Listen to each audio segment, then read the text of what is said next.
OT, thank you so much for joining me. How are you doing today?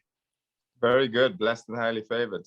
There we go. There we go. A black man blessed and highly favored in a pandemic, right? And you're also an actor doing your roles such as Barack Obama and the First Lady. And we'll get to that soon. And also, Black Widow and The Handmaid's Tale, doing everything during such an emotional and trying time. Can you take me to when you found out the pandemic started and what was the first thing you did?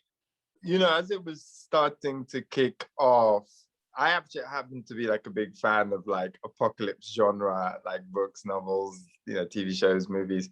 And so I was like, this looks familiar to me. And so pretty early on, actually, my mom was like, oh, they're going to lock down older people in London. And so she's got to go back to Tanzania. She can't be in London during that time. And she basically wanted me to come with her. So I was like, all right, cool, end of the world. I might as well be with my mom. So Yeah. my main thing was trying to leave the country and get to Tanzania with my mom. But I had work commitments. I got my show Maxxx, Maxxx, which is on Hulu. Shameless plug. Yeah.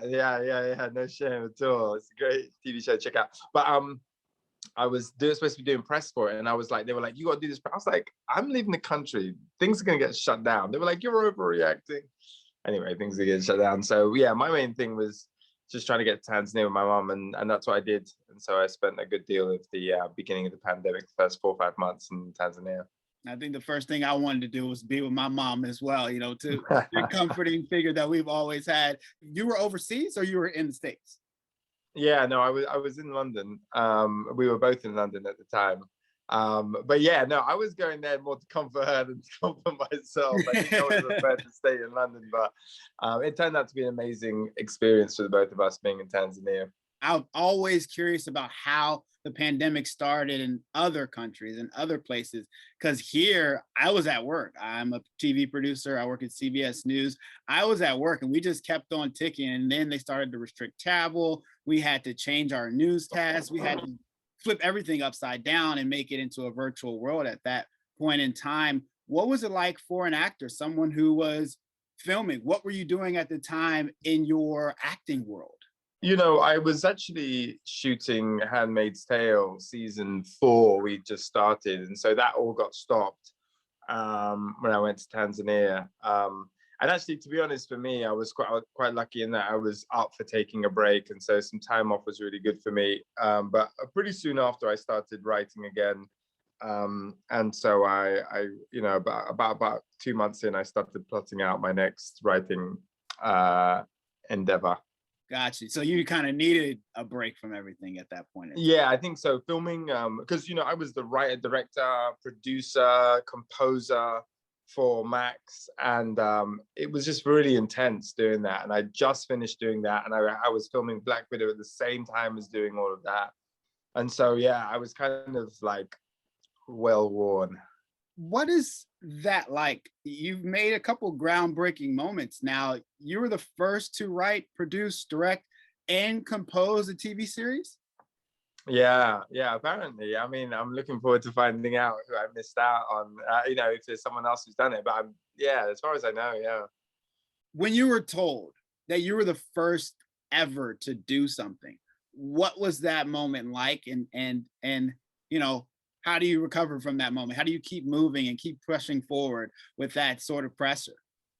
You know what? It was no real pressure. I mean, to be honest, yeah, I don't know. I mean, I did it more out of what I felt like necessity at the time. Like I'd written the show and because I wanted to direct it, and they wanted me to act in it, and then I had some ideas for the music, and so I started writing music for it, and I was already an exec. I mean, like it didn't feel like and so it wasn't actually till after I'd finished that I found out that. Because I was trying to look at the people who had done it, anyone from Nina Dunham to Louis C.K. to Woody Allen to I guess Spike Lee, or there's a bunch of people who have done writing and directing, or directing and acting, and so I'd already been studying these people to find out how they did it. And then as I was looking at it, I was like, oh yeah, but they either didn't do the music or they didn't do the directing, or whatever. You're also, like you said, you're a musician and a composer. How do you juggle and balance all of that, from the stage to the screen to actually doing the music for a TV series. You started out playing instruments, correct?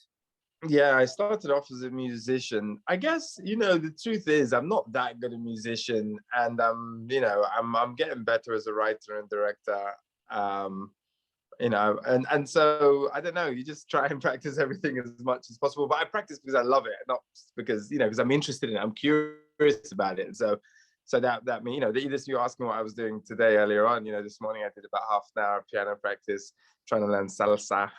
You're very musical, and obviously you're one of a kind talent. You played Marvin Gaye, right? That's also in your repertoire, a DC legend. Now going from one DC legend to another, you're playing the first Black president, President Barack Obama. Okay, what has that transformation, if you will, been like? What is your process of playing such iconic figures? I guess I'm interested in history, so I guess the study is a lot of it, just studying and trying to understand. I tell you, but both their lives are fascinating. Marvin Gaye's life is fascinating. I'm so glad you reminded me of that. I'm gonna have a little think about this after our chat, but because it was quite a while back I did that. But yeah, I think study is a big part of that. Just kind of like immersing yourself in what you can find out about their lives. God rest his soul, you couldn't speak with Marvin Gaye. And I've seen your interviews on ET and other outlets where you said you hadn't yet spoken to President Barack Obama. Have you yet? No, still on call waiting. I to be honest, in some ways there's of course I wanted to chat to him, just chat to him. He's one of the most interesting lives, one of the greatest minds of our generation. But it's not necessary to play someone. Like you said, I play people who it's impossible. Marvin Gaye never wrote his own autobiography, let alone have, his wife write one. And, so there's so much less information and you can still play the part. So it's not necessary to talk to someone like that to do your best, I guess. What was that conversation like when you got the call from the director that you'd be playing the former president? Well, I mean, the director doesn't call you and let you know, okay, you've got the job necessarily in this instance. That was my agent who called me. But the conversation we had beforehand, the director and I, I guess one of my concerns was, because actually, to be honest, I was a little bit reluctant to do it. I don't like biographies. I think they're boring for a lot of part. The movies are, at least, because they're so safe. They've got to say such a nice version. And I wasn't that interested in doing like a puff piece. I wasn't interested in playing Barack if it was just like, and here is, an advert for how wonderful Barack is. Like, are we going to discover something? Are we going to reveal something? And so we spoke about that. And I think we had a similar vision of wanting to kind of like get under the fingernails, have a bit more of an intimate look at who he is and what brought him to where he is. I mean, it's all really about Michelle Obama. It's about the first ladies, but from that perspective, that, when we had a similar vision, and once I knew that, then I was quite eager to be a part of it. Is there anything that we reveal, that we discover from this series of their relationship? Well, it's a fictional dramatization of their relationship, and we don't know what their actual relationship was. And so I think, we can discover, I get to discover Viola and I's interpretation of their relationship. Yeah. What's it like working with her? I really love working with actors who are better than me. Kind of like raises your game, and she's really extraordinary as an actress, obviously. But what I discovered about her is how switched on she is politically and socially, and I found that really inspiring. You're working with such amazing actors. You're doing such iconic roles, from Marvin Gaye to President Barack Obama. There is this pressure. And I know before you said you might not have felt it when you were the first to direct and compose Maxxx, the TV series, but now you're playing someone who's going to go down in history as this icon. Is there pressure that gets to you ever? I mean, yeah, the pressure, there's a lot of pressure there. I guess, but all pressure, I think so much of life anyway is about figuring out what your priorities are and trying to go, is the way that I'm living my life, is that representative of what my actual values are, what I actually think is important? And so I think, yeah, you can feel a lot of pressure, but at the end of the day, just a TV show. It's just a TV show. It's not, so you try your best, and I did try my best. And so you just live with the consequences.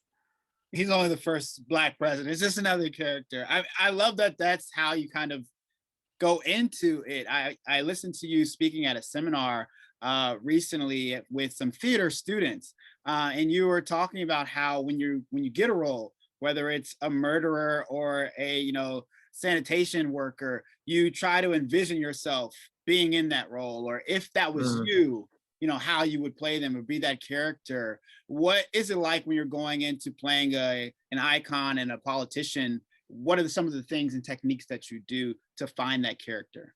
Well, I mean, what I would say though is that not to forget that when Barack, for example, comes home and he hasn't been home much and he's having an argument with Michelle or something like that. That's just he's not playing the first Black president at that moment. At that moment, he's playing he's a husband who needs to make up to his wife that he hasn't been and so then and then even on a greater microcosm of that, there's that very first moment, the first hello, and how you introduce that hello and how you respond to how she's sitting or lying or standing. And then when you get more into the infinitesimal details of it, you don't have to play I'm the first Black president. You're just dealing with the woman you love opposite you who's upset about something. So I guess what I'm saying is that find the details you get in becomes much more relatable than trying to go, oh, what do you do if you're the first Black? They're just so huge, those things, and hard to digest as an artist. But just really specifically though, I would say I would say the main things I did is research. I did physical work. I studied him physically. I worked with a physical coach friend of mine. I worked with the dialect coach, a number of dialect coaches. I looked at the script. I worked on the script. I made notes. I had pictures of him everywhere. You're doing a lot of research. Yeah. There's so much research. There's so much work that goes into it. Is it ever draining? It was, to be honest, it was hard at various points to motivate myself to do the requisite. I'm a very motivated person. So when I say to motivate myself, I don't mean to do anything. I mean to what do you do when hour 6 comes in the day and you want to work onto hour 7? There are challenges that come with that. And I think a big part, I read this book, it's called The Man's Search for Meaning by Viktor Frankl. And it's kind of based on this Nietzschean idea that man can bear with any how to live if he has a strong enough why. I.e., if you're having problems figuring out how to do something or how to cope with something, then you need to work on your why first. Why are you doing this?